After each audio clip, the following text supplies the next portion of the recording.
Some will say Aerosmith is not metal, and to a degree I agree, but a handful of groups that may not be metal heavily influenced many metal gods. Slash, James Hetfield, Kurt Cobain, and many more were inspired by this Aerosmith album, and it's one of, if not the best, that the boys from Boston have to offer. So let's get back in the saddle with Aerosmith and Rocks.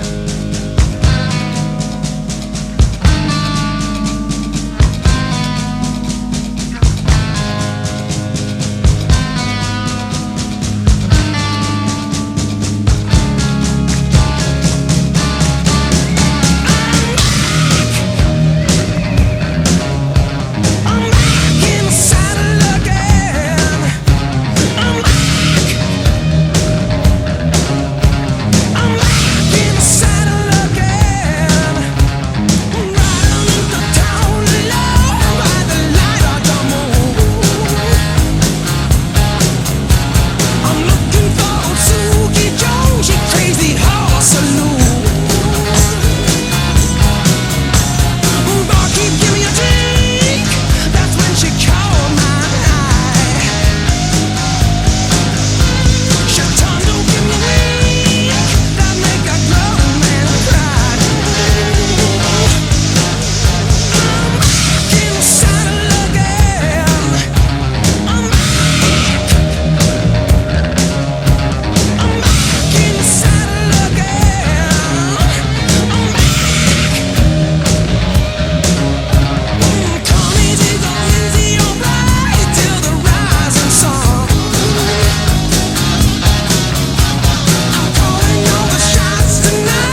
Complete with authentic sounds of horses galloping and whips cracking, Aerosmith kicks off this matinee album of cinematic songs with Back in the Saddle, the Western movie of this album.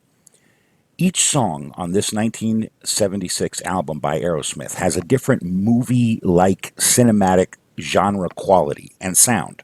The lyrics paint moving pictures of silver screen staples and standards. This, of course, being the Western opener. Written by Tyler and Perry, Back in the Saddle is probably one of the strongest lead-off tracks of a 70s hard rock album. Brad Whitford of Aerosmith plays the lead guitar part. Back in the Saddle also features one of the heaviest and noticeable bass lines by Tom Hamilton. Both of these guys, Whitford and Hamilton, are represented very well on this album, as it is one of the albums that has most of their compositions on it. It is cited by rock musicians Slash and James Hetfield as among their favorite rock songs. Previously to this album, Aerosmith had recorded 3 records: their self-titled 73 debut, Aerosmith, their follow-up, Get Your Wings, and the breakthrough LP, Toys in the Attic, which had Walk This Way on it and Sweet Emotion and pretty much broke them on radio for everybody, even though Dream On was a hit a few years earlier. Brad Whitford states that the band began to work on the album by backing the record plant's mobile recording truck into their rehearsal space, which they called the warehouse, and then they just let it fly. He said he had the beginnings of Last Child and Nobody's Fault, and Tom Hamilton, the bassist, had Uncle Tom's Cabin, which eventually became Sick as a Dog. They had a tune called Tit for Tat, which became Rats in the Cellar. And the whole album was produced by Jack Douglas, who was famous for producing John Lennon's solo albums. Next up is the funkiest track on the album, and possibly the funkiest Aerosmith has ever been. It's the song that hooked me when I first heard this album in Nick's older brother's record collection. I'll explain a little bit more about that later. This is the action blaxploitation drive-in movie of the album. It's called Last Child.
Last Child from Aerosmith rocks.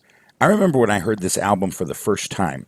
When I was in the 8th grade, my best friend had to move. It was a real bummer. But the only silver lining was the fact that he decided to gift me, hand me down style, 3 or 4, maybe even more, crates of records, boxes of records that his brother had handed down to him when his brother had moved out of his house. Nick Francis, my best friend, gave me his older brother, Jens Francis' record collection. And this was a very big deal because this collection had some of the best hard rock, classic rock, and heavy metal records that you ever could imagine. It's where I was initially turned on to all the greats, from Led Zeppelin to Black Sabbath to the Scorpions to more obscure things like Tesla and the Rods and all the great hair metal stuff and all the great just 80s metal stuff. It was a fantastic parting gift, and even though it didn't completely ease the pain of losing my best friend going into high school, it was definitely the start of a brand new friendship, and that was me and hard rock music. There's a point in the song that you just heard, Last Child, where Aerosmith breaks into sort of a bridge that goes, home sweet home, home sweet home. I knew as soon as I heard that this group had something special and that I would want to hear way more albums and songs by this group. Next up, true to the decade in which this album came out, you gotta have a disaster movie representation, right? And Nobody's Fault is just that. Clocking in as the second funkiest Aerosmith song ever recorded, it is another song penned by Brad Whitford. It's about plane crashes, earthquakes, and California breaking off from the continent and sinking into the sea. Great subject matter and a majorly overlooked and seemingly forgotten tune. Here's Nobody's Fault.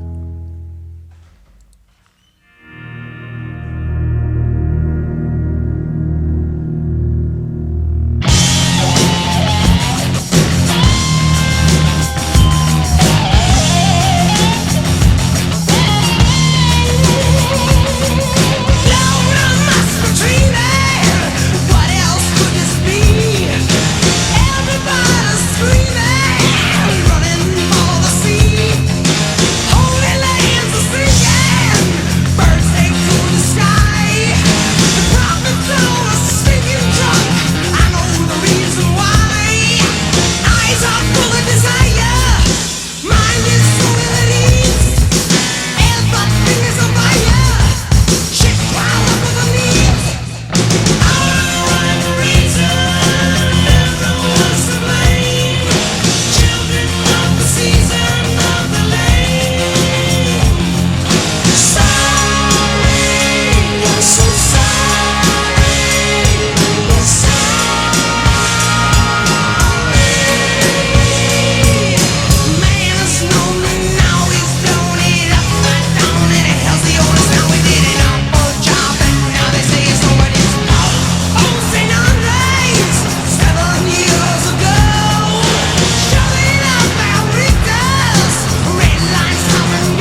You're listening to the Captain's Record Collection Metal Edition, Influences.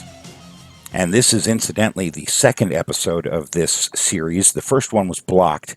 The first one was AC/DC Highway to Hell, produced by Robert Mutt Lange and released in 1979. It's really a shame that it was blocked. But just because it was blocked by YouTube doesn't mean that it doesn't exist. So this is episode 2. The last 2 songs I'm going to play for you are the horror and comedy offerings on this 5-feature film festival called Rocks. The first being Rats in the Cellar. It was a tip of the hat or an answer to Toys in the Attic. Get it? Rats in the Cellar. Meanwhile, in real life, Rats is more like what was actually going on in the group. Things were coming apart. Sanity was scurrying south, as Tyler said in an interview. Caution was flung to the winds, and little by little chaos was moving in. While Lickin' a Promise, the last song I'm going to play, is about the band's determination to deliver a rockin' live show. Last but not least, I want to make the comment that I know that this album is purely classic rock or hard rock or whatever you want to call it, and by many people's standards would not be considered metal. But the truth of the matter is that it's probably one of the most influential albums on metal groups there ever was. And it was actually called heavy metal at one point. In November of 1994, Los Angeles Times review of Rocks by John Mastramunto, review of Rocks by John Mastramunto, opted that the record was arguably the best heavy metal opus ever concocted. I'm sure plenty of you will challenge that. But the truth of the matter is that it is a definitely fantastically hard-rocking and excellent Aerosmith album. Till next time, I'm the Captain Freezknotable, and this is Aerosmith Rocks.